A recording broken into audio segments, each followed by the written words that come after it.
ඒ බං දැන් මොනවද කියන්නේ? ගණන් නේද බං? අනාස රාවද බං? ඔය කසිවරකට මට 35 යන්නේ නැති බං. අමුක් කුපාඩිය නේද බං?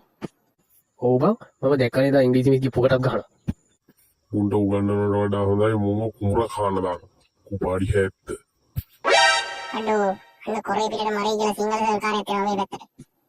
අම්මපා හිස් පීරියඩ් එකවත් නැහැ නිදහසේ ඉන්න. ළමයි අද ඔයාලගේ ගණන් සර් නැති නිසා මම ආව සිංහල පාඩමක් කරන්න. සිංහල විතරයි අඩුවකට තිබුණේ අපිට. හරි අපි ප්‍රස්තාව පිළිබඳ පාඩම කරමු. සුමනේ කියනවා බලන්න මේකට උදාහරණයක්. වල්ලගේ වැඩේ බූරුවා කළා වගේ. ගණන් සර්ගේ පීරියඩ් එකේ සිංහල සර් ඉගෙනුවා වගේ. අඬෝ ඒක නම් සොපියට මෙලා පිළේ. මොකද්ද ඔයගොල්ලෝ කිව්වේ?